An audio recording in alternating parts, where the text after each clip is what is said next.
Good, awesome novels are not made in the first draft, second draft, whatever draft. They're made in the edit stages. So get it on paper, get it into your computer and write. If you're very leery of writing a big, huge novel, write a novella. We'll talk about this and much more today. Welcome to a Writer's Day podcast. Hey everyone, welcome back to Writer's Day podcast. My name is Ruth Douthit and I'm an award-winning multi-published author in various genres. Right now I'm settling on suspense. And I love it. It's been so much fun. My second book in the Desert Shadow Suspense series released back in June, and it's out there in the world, Fatal Standoff. So head over to Amazon to pick up your copy. And if you've read it, please leave a review. I'd love to know what you think of the story. And book 3 in my Love and Romance in Italy series releases soon this fall. And so head over to my website at artbyruth.com to sign up for my newsletter, and you will get a free downloadable copy of The Letter Opener, finalist in the American Writers Awards. And if you like today's episode, be sure and subscribe over at YouTube. That's right, I'm on YouTube now, and Spotify, and wherever you listen to your podcasts. Leave me a review. Let me know what you think of today's episode. Okay, let's get going. My guest today, K.A. Oliver. She's an author who was bestowed with the prestigious Marquis Who's Who Award. Wow. And several other amazing awards too. She is a Television Academy member, a prominent figure in literature and entertainment, and an innate storyteller with a creative spirit. And I know you're just going to love hearing about her and her latest book, The Road to Elysium. So you know the drill. Grab your favorite beverage, a comfortable chair, kick back and relax as we listen to K.A. Oliver talk about her new book.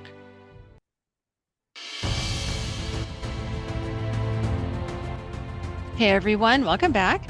I'm excited to talk with an author who is new to me, but I'm sure many of you know who she is. K.A. Oliver. Welcome to A Writer's Day, Kay. Thank you. Appreciate being here. Thanks for having me. Sure, of course. Well, why don't you start off by telling us a little bit about yourself, and then we'll talk about your newest book. Absolutely. So I worked in Hollywood for about just over 3 decades, and I've always loved creative writing and creative storytelling. And I just had a bit of an issue. This was years ago, when you would be told that female lead characters aren't marketable in the movie industry. And so I eventually went over, I had too many stories in my head, and I started writing books instead. And my first book won me 4 awards. And so I knew I was onto something, so I decided I would continue writing, and I have been writing ever since. So yeah, I love the writing part of the book. Yeah, me too. Well, so Hollywood, how did you get to Hollywood? What was your reason for going there?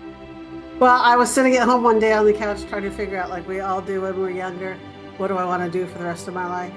And I was watching some show or some program, and I thought to myself, I could do better than that. So I went to college and got a degree in radio, TV, film, and I did a few different television shows, but then landed on a NBC show, and it took off from there. Wow. So when you were little, though, did writing come naturally to you? Is that something that was always there for you? Yes, as a matter of fact, great question. When I was in 6th grade, I entered a speech contest, and they didn't want to give me an award for it because they said the speech was too good. My parents must have written it, which is not true. Yeah. So I think I've just loved it ever since. Wow, that's neat. Oh my goodness. So you showed promise at a very young age. I did. Now, you said you went to college for radio, television, and film. What kind of courses and stuff did you take? That sounds fascinating. I took courses on writing, screenplay writing, video editing, which I love. Um, it's different now, but I still do video editing. Um, and you would do little projects. Our project, we did two. We did a radio show, which I understand they still play periodically for students years Mm. later. And I was part of a television show that we did on campus, and we won first place intercollegiate for that television show. So, um, you Wow. had to take some marketing and take some general, add like anybody, any other degree. But, and I did a couple of internships back then when cable was just coming out and there were cable shows on TV, where the neighborhood person would come over and talk about the neighborhood back, that kind of cable. So, that's how I got my feet wet in the industry. That is so fascinating. Yes, I remember those cable shows. That's where the movie Wayne's World, the idea for that came up because people were doing that all over the place. Exactly. That's a great, I have to remember that, Wayne's World. Yeah, that's exactly what that was all about. Now, I took my degree, undergrad degree, was about interdisciplinary art. So I had to do production, setting Okay. up, lighting for theater, lighting for film, and then the editing. That was right at the end of editing with the machine to splice everything, and we transitioned into, Adobe, all their products, online and everything. So I know exactly what you're talking about. That was fun. Yes. My teacher used to tell me, "You all are so lucky. You get to do it all in Adobe Premiere and all that." She goes, "We had to do it the old-fashioned way." Exactly. And some of us still remember that, and the up and comings don't have any idea what it means. Well, hopefully you don't end up on the edit floor. People are like, "What are you talking about?" You splice it out, and the piece of film would go drop to the floor. So it was, yeah, they That's don't funny. understand that. Oh Yeah, my goodness, that's funny. Now, looking at your website, though, you've written various genres. Is there I one? have. Yeah, is there one that's your favorite, or do you just like trying everything? Well, no, I tend to, regardless of the different genres, they all are a kind of an action-packed, female action-packed stories, sprinkled with history in them. So that's why some are historical fiction and some are cozy mysteries because they're not exactly historical fiction, but it's still in there. And I love the research aspect of it. My first book, which was Disturbed Tombs, I got great compliments on, you must have gone to Sudan, you must have been there. And it's like, no, actually, it's all off of research. And I just, absolutely love that aspect of writing to throw stuff in there that people either have forgotten about, like talking about Boudica, who was a, supreme female warrior. I like to bring out strong female characters. We forget that they're female pharaohs, and or that Alexander the Great at one point was considered a pharaoh. Those kind of little tidbits of history I love to throw into my books, no matter what the book is about. Mm. So, yeah, I do like my research to find something that people will go, oh, and I've had people say to me, I read your books just because I want to learn something, And Mm. they say they stop and they look up what I'm talking about and go, that's real. Oh my gosh, that really happened. And so I try to write so you never stop when you're reading. I try to make sure that my words aren't huge, large words that someone has to go, wait, let me look at a dictionary as to what that means. I try to write easy to read novels on purpose. And, so that you're not stopping in the story to go figure out what someone's trying to say. I personally don't like that. So, and I've had friends that have gone, oh, I don't know what that word means. And I'll go, okay, let me redo that. Mm. So, yeah, so I like to sprinkle in that history. So you'll find it everywhere in my books. That's impressive.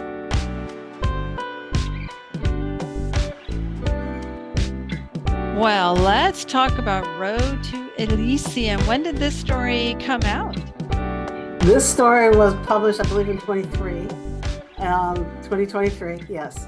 And it's won 10 of literary awards. Wow. It is inspired by a true story. I was sitting home one day and there was this end of the newscast uplifting story.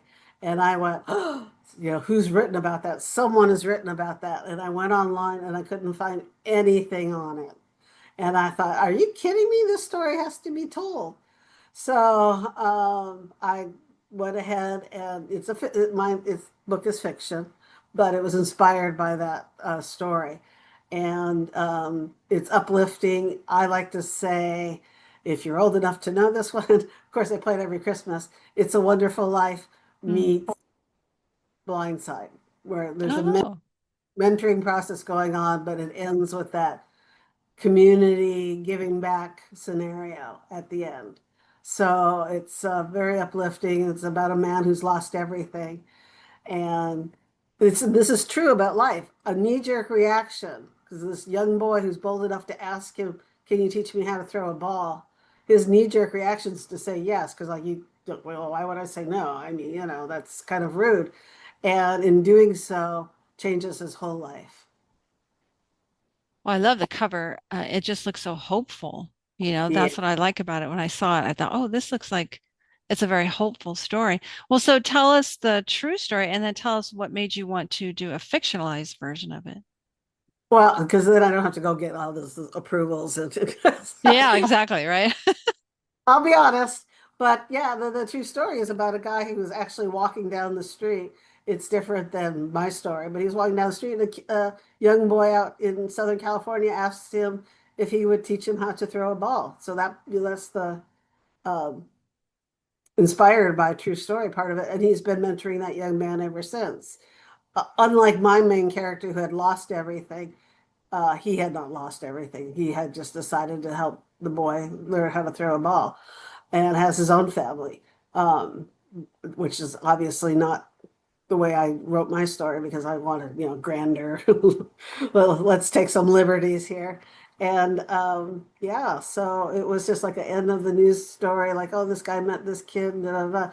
And the funny thing is, when I first sent it to my editor goes, "Oh, no, boys, that's not going to happen. That's not, that's no one's going to believe your story that a young boy walks up to a man and asks him to throw a ball." And I'm like, oh, it's funny because that's the one true thing in the story. So, yeah, That's so funny. yes, I left it in, obviously, because that's what makes the whole thing happen. But yeah, it took a boldness of that young man also to make that request to somebody he didn't know as well.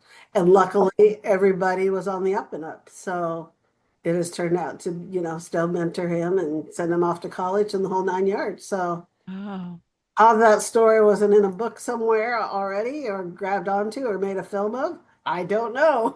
So hmm. that's why I had to write it. Yeah. Sure. Well, tell us about your character, Ken. Tell us about him. Ken is a work from the ground up kind of child. His parents, did jobs so that he could attend college, and he became an architecture uh, yeah, a graphic artist, and works in architecture, designing buildings, which is funny because that's what my stepdad wanted to do.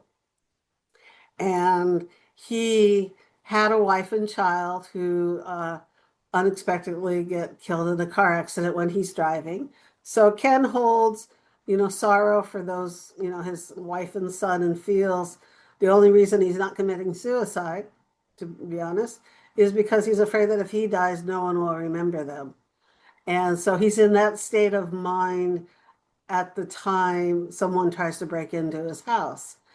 And two younger men, boys try to break in his house thinking he's not home because he's sitting in the dark as he normally does every evening after, going through the job and doing the things mechanically, no loss of, passion for his job and his old things. And when the boys break in, one tries to shoot at him and he shoots back and kills one of the two boys. And then he begins to wonder, hey, my son would have been about their age if he'd still lived. What's going on with these boys that they're breaking into houses? And he kind of gets a little overwhelmed by that thought pattern and kind of ask the officer, well, where's this boy live and what's going on in his life? Oh, he's one of our troubled kids, so we know who he is. And he goes to just to see the young boy at his house, but he doesn't go to the house because he doesn't know what to do. You can't, he's like, I can't walk up and say, hi, you're the one, you're around my house. What can I do to help you? He doesn't know what to do. And as he's sitting in his car, there's a knock on his window. And that's when the young boy from across the street approaches him. So that's how it takes off. Wow. And so tell us about Mikkel. Is that the young boy? Yes, yeah. He's the young boy who has grown up on what people will recall or refer to as the other side of the tracks. Literally, he actually crosses train tracks to get to him. Where there's not as much money. Um, the houses are a little more worn down and all of that. And so one reason why Ken's car sticks out in that neighborhood because, everything else is, lower brow, as so to speak, but not, his mom's fantastic. She works a couple jobs to keep Michael afloat, get Michael through school. He's young, intelligent. He has a slight learning disability. He gets paranoid when taking tests. Ken helps him through that, but he's highly intelligent. He's fun loving. He picks up football and the game really well. The neighborhood starts collaborating in these flag football games, and it becomes a news story of its own. Um, Hmm. Ken's not like, what? What's happening? Because he's not into all the new, stuff going on in life. And yeah, and then their friendship blossoms. They go through a couple of things. The young boy is accused of a robbery, and Ken gets over defensive, which causes some problems. And they work through that. And he ends up graduating college and becoming an architect, just like Ken. Wow. That is a powerful story. I Yeah. love that. So it's really fun. There's That's fun great. parts in it. Yeah. Yeah. Did you have fun kind of brainstorming who these two characters would become? Absolutely. It was fun. Yeah. It's a 360 for Ken because when Ken came on board, he was taken under someone's wing, one of the top people. And now Ken's doing the same thing with Michael. So Hmm.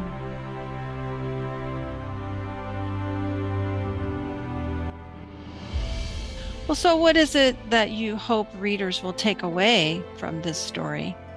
no matter what situation you're in, a small, simple decision can change everything for the better. Wow. That's so true. Yeah. And it That sounds like there's themes of redemption in there too, as well. absolutely. Theme of Mm. redemption, theme of love, theme of patience, overcoming faults. Everybody has their faults. Ken's fault is his depression and thinking, he'll never snap out of it. And Michael's is just youth thinking, listening to other people, what they have to say about where you're supposed to go and where you're supposed to fit in society. And Michael is smart enough and strong enough to break those reins. And there's a girl in there named Adele who is uh, overcoming an abusive relationship that she got out of, and she has to learn to trust again. So there's all of that wrapped into the book just as part of the story. Yes, you seem to want to have those strong female characters in there, so you were able to add Adele in there. Exactly. This is one of two books. The rest of my books all have, leading strong female characters. There's also, the equal leading male characters. Mhm. But this book and another book, it is a male, the most, the prominent figure is a male in those two books. But for the rest of them are all strong female women. And yeah, Adele's a strong female woman. Wonderful. Well, The Road to Elysium is out there in the world right now by K.A. Oliver. So make sure you get your copy and leave a review. Yeah. Authors love reviews, and it really does help us. And then can they contact you on your website for a newsletter Yes, or? yes, they can. They can write to me at my website, which is my name, Kaya Oliver. kay's.com. Wonderful. So head over and sign up for Kay's newsletter so you can know more about her upcoming projects. Now, imagine you have a brand new writer in front of you who's struggling a little bit, right? Trying to figure out the writing craft and how to get published. What advice do you have for new authors out there? And just so you know, on my website, I have a blog absolutely free. You don't have to even sign up for my email for beginning writers. And I have probably 30 blogs already written. My number one thing is you have to write. I've heard people tell me, I've got this story and oh, can you help me write it? I can't help you write it. You have to write it.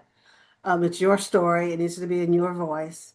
I know people like to hire ghostwriters, but there tends to be that deepness with a ghostwriter because you're the only one that experienced it, or you're the one writing it who experienced it. So you need to write, if only 15 minutes a day. Make sure you have a nice little desk area, something that makes you feel good. I have a window because I need to look outside. I have a fresh plant life next to me, and then I sit down and I write. And you have to at least write 15 minutes a day. That's number one. Number two, in my opinion, is don't think you're going to make it perfect to start off with. You might want to correct a spelling error, this or that, but don't worry about that. Just write. Good, awesome novels are not made in the first draft, second draft, whatever draft. They're made in the edit stages. So get it on paper, get it into your computer and write. There are some people who like to plot. I'm not a plotter, so I can't really talk to that. But I have it in my head like a movie. So I already know where I'm going. So it's in my head plotted. And that's probably from my experience. But there's a lot of people out there that are not plotters. And we sit down, I know my beginning, I kind of know my middle, I know how I want it to end. So I did that. If you're very leery of writing a big, huge novel, write a novella. My first book was actually 5 novellas. Um, novellas are smaller books, 40,000 words are, around. And you go through the writing process. It gives you a good time to find an editor that speaks to you. Your editor is important. You need someone who wants to read your material, who gets your material. So you might go through a couple of them, um, and until you find the one that fits for you. I'm very lucky. I found a great one. And no, I'm not giving her up. But I found a great one. I found a great one. And then what I ended up doing is I put them together to make my first novel, right? I did 5. I went through how to do find someone to help do your graphics for your book covers, how to format, all that on smaller books. So it was easier to learn. And by the way, very famous people like Stephen King write novellas for their own selves and flesh that story out later and then come out with a larger book. That's true. That's good advice. And especially about the editor. I have so many friends who are brand new to writing and they want to hop skip over that step and no, that's extremely important. Yeah. And it's harsh, I know, sometimes to get that feedback, but they're not doing it to hurt your feelings. They're trying to help you make your story better. Absolutely. You get one, mine not only edits, but I get the review and say, oh, you're using this word too many times, or, too many dashes or too many, whatever, or I'd really would have liked to seen this in the book. And I go, oh, they got a point because I was going to do that. So I'm going to go back and do that. So yeah, they should be collaborative with you. Yeah, it's your words. And I know there are people, even in Hollywood, that, if you don't say the line exactly as I wrote it, then, they get very touchy about it. But you got to let go. You got to, when minds collaborate, you come out with something better. So that's the way I look at it. Don't be chiseled in the stone like David, the statue.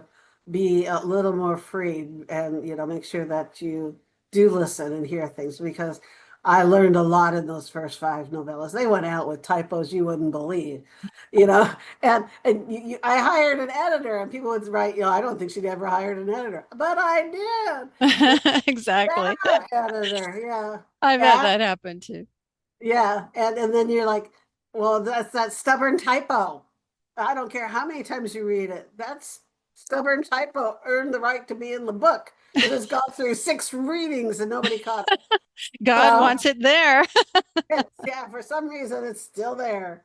So yeah, I mean, it's the funny things that you can laugh at Mm. as you go along, and people say, there's a typo in your book. What? So and you don't crumble and fall because even the best have typos in their books. That's So right. just don't worry about everything being perfect right especially if you can go in and correct it, which is great. If you're on Amazon, you can upload another Hmm. manuscript if you so desire. So yeah, That's it's true. it's That saved me many a time too. it's a living, breathing. I worked on the movie backdraft, so I always use the phrase "it's a beast." It's a living, breathing thing that you can change. You can change the cover of a book, you can change the title of a book. Don't worry, it's Hmm. flexible. It's That's it's true. not carved in That's stone. so true. Has your writing process changed over the years, or do you find you still stay to it? I think my writing voice has changed Mm. with the help of my editor, to be more expressive in the book. I like to throw in a lot of humanity. Mm. So you might be reading my book, and so and so is walking across the room when suddenly he tripped and his wife starts busting up laughing at him. And, it's just the things that happen in human nature that I like to just throw in my book. And you're reading along and you go, Where'd that come from? Um, and I don't do a lot of foreshadowing. I don't like that's my allergy in motion pictures. When you sit there and you look at something and go, I've already figured it out because of all the foreshadowing. So and that's giving hints of what's going to come. Hmm. And I pretty much eliminated most of my foreshadowing in any books, but it's putting in more expressive expressions instead of using the word. She was irritated. Instead, you say, her face crunched up and she gave him the side eye, and you explain it more than just say she's irritated. And so I've improved in that. So, Mm. Yeah, me too. That's been tough going from just telling people to showing people, that your character is an alcoholic or little things like exactly. that, right? It's little things like that we learn over the years from reading good books and then attending conferences and listening to authors. And like you were saying, reading blog posts about it, giving people tips on it. So that's very helpful. Thank you for that. Yeah, you're welcome. Anybody's free to go to the website and read them. Like I said, you don't have to sign up for anything. They're just there. From finding your voice to why you need a good editor to, the cover of your book, how to create characters. Um, that's always, an interesting little feat to do. So, is the name you give the character important? Absolutely. Mm. So, if you want them to have an Irish background, well, you're going to research Irish surnames that are common, right? Hmm. So, as you make up your character, but yeah, absolutely. Oh, well, thank you. Well, Kay, this has been such a delight to talk with you about your life story. And it's so fascinating.